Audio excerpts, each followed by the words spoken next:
इस वक्त हमारे साथ मौजूद हैं मथुरा से निवर्तमान सांसद और लोकसभा में भारतीय जनता पार्टी की प्रत्याशी हेमा मालिनी जी। हेमा जी, एक बार फिर से इम्तिहान का वक्त आ गया है 5 सालों के बाद। क्या लगता है कि इन 5 सालों में आपने वो तमाम काम किए जिससे कि आप एक बार फिर से इस इम्तिहान में पास हो जाएंगे? मुझे बहुत ही पहले सबको बहुत बहुत धन्यवाद करूंगी कि मुझे सांसद के रूप में यहाँ पे एक्सेप्ट किया मथुरा में, क्योंकि मैं चाह रही थी कि यहाँ पर आकर मैं चुनाव लड़ूं, जीतूं और ब्रजवासियों के बीच में रहकर ब्रज के लिए सेवा करूं। इसी भाव के साथ मैं आई और इसी भाव के साथ पिछले 5 साल में मैंने बहुत मेहनत किया, बहुत काम किया। जो पिछले कई वर्षों से, पिछले 20 साल से तो कुछ भी नहीं हुआ, ऐसा स्थिति में था ये जगह। उसमें बिजली, सड़क, पानी तो है, तो वो भी नहीं हुआ था। तो इतना ख़राब रास्ते थे, रोड्स थे, तो वो सब करवाया पीडब्ल्यूडी द्वारा, प्रधानमंत्री सड़क द्वारा, और बहुत सारे मेरे अपने फंड्स जो हैं, एमपी फंड्स का भी बहुत सारे। मैम, आपने एमपी फंड की बात की। इंटरव्यू पे आने से पहले मैंने देखा तो तकरीबन आपने अपने 90% जो आपका एमपी फंड है उसको आपने यूज़ किया। आते वक्त आपने जो सड़कों की बात की तो मुझे ऐसा लगा कि बदलाव तो आया है सड़कों में, लेकिन आपके और भी तमाम बहुत सारे वादे थे। जैसे खासकर ब्रज की बात की जाए तो खारे पानी की यहाँ समस्या है। तो आपने अपने पिछले चुनाव में ये वादा भी किया था कि ब्रज को खारे पानी से मुक्ति दिलाएंगे। तो इस मुक्ति कई जगह दिलाया, लेकिन ब्रज क्षेत्र जो है ना, इट इज़ 3000 किलोमीटर से भी ऊपर एक क्षेत्र है, 5 विधानसभा है और 18 से ऊपर आबादी है यहाँ पर, और 1000 विलेजेस। तो अभी इसमें कई काम किया है। वो जितना भी किया ऐसा लगेगा बहुत कम किया, लेकिन मुझे बहुत खुशी होती है कि सब लोग आके बोलते हैं कि यहाँ इतना बदलाव दिख रहा है। दिख रहा है कैसे? When they go on the roads, बड़ा अच्छा है। एंड देन खारा पानी का है, मैंने nearly so many crores I have put from my fund, मेरा अपना फंड से, ऊपर से बाहर से भी मंगा के यहाँ पर मैंने दिलाया है। और वो दिलाया 3-4 बड़े बड़े गांव में। इसके अलावा ट्यूबवेल्स लगवाए हैं। सो पानी की, एंड देन 3 जगह में तो वाटर टैंक लगवाया विच इज़ वेरी एक्सपेंसिव। एक का 2 करोड़ का है, एक का 3 है। जो जहाँ पे मैंने अडॉप्ट किया विलेज, आदर्श गांव, वहाँ सब एक तो लग गया, 2 का अभी उद्घाटन भी हो गया, काम भी स्टार्ट हो गया। तो उस गांव में सब उनको बहुत अच्छा पानी मिलेगा। लाइक मानागढ़ी करके गांव है, दूसरा पैठा करके। अच्छा हेमा जी, एक बात और, आप तो वैसे भी कृष्ण की भक्त रही हैं। देश विदेश में आपकी वो नृत्य नाटिका बहुत ही फेमस है। आप ब्रज में आई, जब ब्रज पहुंची आप यहाँ, तो आपने यहाँ की किस तरह की तस्वीर देखी थी, क्या देखा, और उसके बाद आपने क्या सोचा इसके बारे में, किस तरह का बनाना है? या बिल्कुल सही सवाल आपने किया, क्योंकि ब्रज में मैं आती रही कृष्ण के भक्ति में, और उसके हमारे इस्कॉन के बहुत सारे डिवोटी ने इतना कुछ कृष्ण के बारे में बताया। सब जगह जाकर मैं देखी, तो मैं अपनी कल्पना में देखने लगी, क्योंकि जो सामने से मैं देखूं तो ऐसा नहीं लग रहा था कि ये यहाँ पे कृष्ण थे क्या। ऐसा एक सवाल उठने लगा, इतना खराब स्थिति।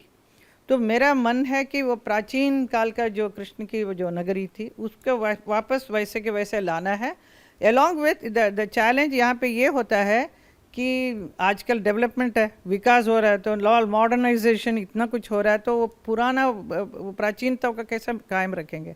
एटलीस्ट हर जगह जहाँ पे लीला स्थली है, उन सब चीज़ों को मैं बोलती हूँ इसको आप प्रोटेक्ट करो, ताकि it is a religious tourism है, ये जगह ऐसा स्थल है, तीर्थ स्थान भी घोषित किया गया है, इसका एक महत्व होना चाहिए। तो उस पर काम बहुत चल रहा है अभी। हेमा जी, आपने कहा कि सड़क, बिजली, पानी, इन तमाम चीज़ों में यहाँ पे विकास हुआ है, लेकिन कुछ शिकायतें भी लोगों की है। यहाँ की जनता वो कह रही है कि वो वादे शायद रह गए।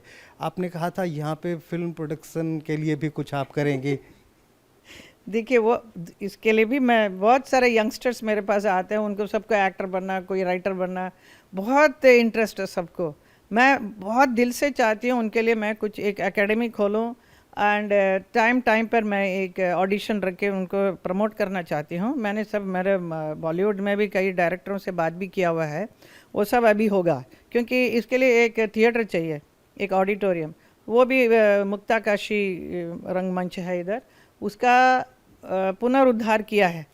काफ़ी काम हो गया, बीच में फिर रुक गया वो, सम फंड्स की कुछ ज़रूरतें थी। तो अभी इस बार अभी आने लगेगा, क्योंकि योगी जी की सरकार के बाद बहुत कुछ फंड्स आ रहे हैं।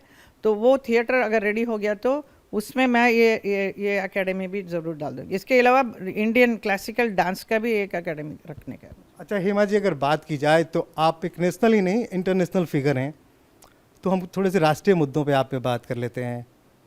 राम मंदिर का मुद्दा है, तो शायद अभी तक हम उसमें वहाँ तक नहीं पहुँच पाए जहाँ तक हमने पहुँचने की आशा की थी। तो आप क्या कहेंगे इस बारे में कि राम मंदिर का कब तक निर्माण हो जाएगा? आई थिंक उसके लिए काफ़ी सब लोग कोशिश में जुड़े हुए हैं। बहुत जल्द ज़रूर होगा। राम मंदिर का तो आवश्यक है बहुत ही। ये अयोध्या है तो वहाँ पे राम मंदिर नहीं होगा तो और कहाँ होगा। अच्छा हेमा जी, आपने अपने ट्विटर हैंडल पे भी चौकीदार लगाया है नहीं? लगाऊंगी जल्दी से। अभी तक आई एम ऑल्सो चौकीदार डेफिनेटली फॉर मथुरा। अच्छा, राहुल गांधी बार बार चौकीदार के ऊपर अलग अलग बातें चौकीदार चोर है बोलते हैं जी, तो इस तरह जब मोदी जी जब बोल सकते हैं कि वो चौकीदार हैं पूरा हिंदुस्तान का, पूरा देश का, तो उस चौकीदार के साथ हम सब भी चौकीदार हैं। तो ऐसे एक महान व्यक्ति जो इतना बढ़िया काम कर रहे हैं देश के लिए, उनके बारे में बार बार आरोप लगाना ये अच्छा नहीं लगता राहुल गांधी की तरफ से। हर बात में कुछ न कुछ बोलते रहते हैं, इससे क्या फ़ायदा है? उससे अच्छा ही है कि लोग मेरे पास भी आके बोलते हैं कि क्या हो गया, why is he talking like that. क्योंकि सब लोग देख सकते हैं कि कितना विकास हो रहा है, क्या क्या हो रहा है और कितना लोग प्रभावित हैं इन बातों से। तो उसको ख़राब करने की कोशिश पूरी तरह से लगे हुए हैं। अब प्रियंका जी भी आ गई पूरी तरह से राजनीति में, और सिर्फ राजनीति में ही नहीं आई। मोदी जी 2014 में उन्होंने कहा था कि मैं गंगा का बेटा हूँ, माँ गंगा ने मुझे बुलाया। अब वो अपने आप को माँ गंगा की बेटी प्रोजेक्ट कर। गंगा की मुझे बहुत हंसी आती है इस बात पे। जब मोदी जी अगर कहते हैं गंगा का बेटा, तो उन्होंने फिर गंगा को सफाई भी कराया। 4 साल के अंदर इतना सफाई किया। बनारस में आप जाकर देखिए तो बहुत बढ़िया है। पूरा गंगा में आप पानी लेकर वैसे के वैसे पी सकते हैं, इतना अच्छा सफाई। तो प्रियंका जी ने भी किया था। हाँ, तो वो हमारी सफाई करने के बाद वो उसी में उस बोट में सब जा रहे हैं, उसका फ़ायदा उठा रहे हैं Priyanka Gandhi ji. And it's okay the whole. हम सब बोल सकते हैं, हम सब भी गंगा की बेटी हैं। लेकिन गंगा की बेटी बनने के लिए गंगा को सफाई करने में, उसको अच्छी तरह से स्वच्छ और निर्मल रखने के लिए भी सबका कंट्रीब्यूशन होना चाहिए। नॉट ओनली प्रियंका गांधी मतलब द एंटायर कंट्री, हमारा पूरा देश को गंगा को साफ रखने में। क्या कहना चाह रही हैं कि आखिर उनके तरफ से अभी तक कोई कंट्रीब्यूशन नहीं रहा जिससे कि गंगा साफ हो सके और वो अपने आप को कुछ नहीं, नहीं आज तक क्या किया? अभी जाके हमें सफाई करना पड़ता है इस गंगा को। ये गंगा वाराणसी में, अभी यहाँ मथुरा में क्या बताइए, यमुना है। जब से मैं यहाँ की सांसद बनी तो सब लोग यही पूछते हैं कि आपने यमुना को सफाई कब करेंगे। But it's not in my hand.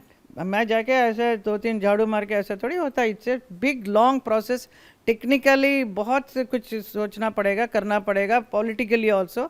वो सारा काम मोदी जी ने अभी कर रहे हैं, किया हुआ है। और नितिन गडकरी जी इतना बड़ा एक नमामि गंगे के एक ऑर्गेनाइजेशन के तहत वो यमुना का भी साफ करना शुरू हो गया है। तो अभी आपको 1-2 साल के अंदर आपको पूरा यमुना भी साफ सुथरा नज़र आएगा। फिर कांग्रेस के लोग उस पर जा सकते हैं आराम से। अच्छा, अब मैम एक चीज़ और देखने को मिल रहा है कि पहले कांग्रेस खास करके मंदिर मस्जिद इस तरह की चीज़ें खास करके मंदिरों में बहुत कम जाया करते थे नेता। लेकिन अब देख रहे हैं राहुल गांधी मंदिर जा रहे हैं, खासकर प्रियंका जिनकी नई एंट्री है एक्टिव पॉलिटिक्स में। तो उन्होंने शुरुआत ही इलाहाबाद से किया, फिर वाराणसी गई, अयोध्या जा रही हैं। तो क्या कहेंगे, ये किस तरह का बदलाव देखा जा रहा है कांग्रेस में? अच्छा है ना, बदलाव उनमें भी आ गया हमारी वजह से। हम लोगों ने इतना अच्छा कुछ करके दिया है तो उसका फ़ायदा उठा रहे हैं। मतलब भक्ति रस तो आया उनमें। अच्छा हेमा जी, एक सवाल ये व्यक्तिगत है। हमने देखा है कि अभी तक खास करके फिल्म इंडस्ट्री के जितने लोग हों, धर्मेंद्र जी हों या विनोद खन्ना जी हों या अमिताभ बच्चन जी हों, एक खास वक्त के बाद उनका मोह राजनीति से टूट जाता है। आप भी लगभग एक बार राज्यसभा सांसद, एक बार लोकसभा, तो क्या आप भी कभी इस तरह का महसूस करती हैं भारतीय राजनीति में? बिल्कुल नहीं। और आपने गलत बोला, विनोद खन्ना जी तो लास्ट मिनट तक वो पॉलिटिक्स के साथ जुड़े हुए थे।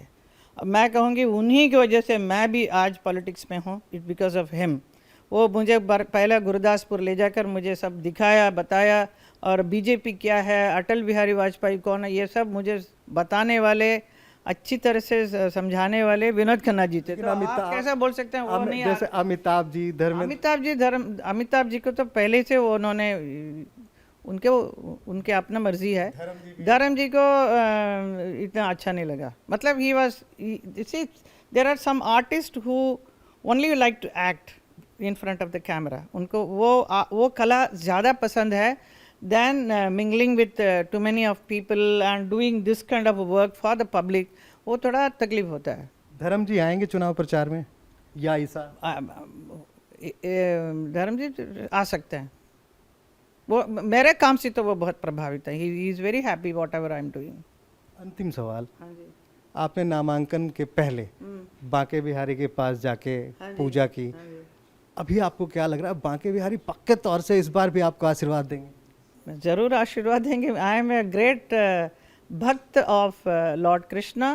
अगर वो जो भी करेंगे वो हमें एक्सेप्ट है कि उनको मालूम है मुझे मेरे साथ क्या करना चाहिए। क्योंकि मैं पहले थोड़ा सा सोच रही थी वापस चुनाव लड़ना है या नहीं लड़ना, ऐसा एक समस्या ज़रूर मेरे मन में भी आया, मेरे घर परिवार को भी आया था। लेकिन फिर मैंने सोचा नहीं, अभी मोदी जी इतना अच्छा काम कर रहे हैं तो I should also be part of this great work for the nation.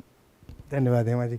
तो हेमा जी का कहना है कि उन्होंने यहाँ काम किया है और दूसरी बार भी बांके बिहारी का उन्हें यहाँ से आशीर्वाद जरूर मिलेगा।